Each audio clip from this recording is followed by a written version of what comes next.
সড়কটা হয়ে গেছে, তো এখন এটার ভালো মন্দ নিয়ে আমরা আর বিতর্ক করব না। আমি এখানে এসেছিলাম কতগুলো কাজ। একটা হচ্ছে যে এই যে আপনাদের যে সড়কটা হয়েছে এটার প্রতিক্রিয়া নিয়ে বিভিন্ন জায়গায় কথাবার্তা হচ্ছিল, সেটা দেখা।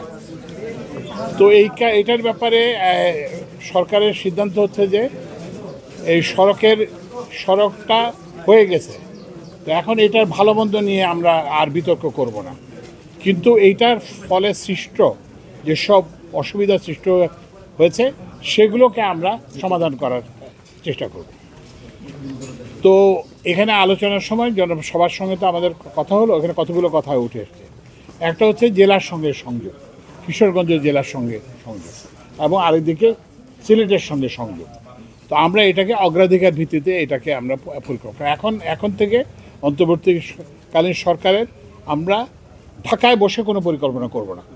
আমরা মানুষের সাথে কথা বলে মানুষ যেটা চায়, মানুষ যেটা প্রয়োজন বোধ করে সেটাই করব। আরেকটা কথা আসছে যে বন্যা এখানে দীর্ঘায়িত হচ্ছে, সময় বেশি হচ্ছে। তো এইটার যেটা কারণ সেটা হচ্ছে যে ড্রেজিং হচ্ছে না, নদীগুলোতে পলি জমতেছে, সেটা হচ্ছে না।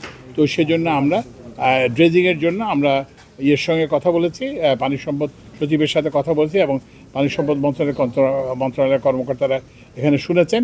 এইটার ব্যাপারেও ব্যবস্থা নেওয়া হবে। আরেকটা সমস্যা হচ্ছে যে এই রাস্তা হওয়ার ফলে জমিতে বালি আসছে এবং আগাছা। তা আমরা ওই কৃষি সচিবের সাথে কথা হয়েছে, আমি কৃষি উপদেষ্টার সঙ্গে যে কথা বলবো যে এইটা কিভাবে একটা সমাধান করা যায়। আর একটা সনাতন ধর্মাবলম্বী ভাইদের কাছ থেকে একটা দাবি এসেছিল যে ওনাদের একটা শ্মশানে ওনারা করতে চান, এই যে যাতে ইলেকট্রিক্যাল ইনসিনারেটর বসাতে চান দাহ করার জন্য, এবং এই জন্য যে বিদ্যুতের লোড প্রয়োজন। আমি এটা নির্দেশ দিয়েছি কিশোরগঞ্জ পল্লী বিদ্যুৎ সমিতিকে। এটা ইনশাআল্লাহ আগামীকাল এবং সবচেয়ে বেশি হচ্ছে পরশুর মধ্যে এটা এই সংযোগটা প্রদান করা হবে। আচ্ছা, আরেকটা কথা আসছে যে একটা সেচ প্রকল্প করা যায় কিনা। তো এটা আমি ওই যে ইয়ের সঙ্গে পানি সম্পদ মন্ত্রণালয়ের সঙ্গে আলাপ করে করবো।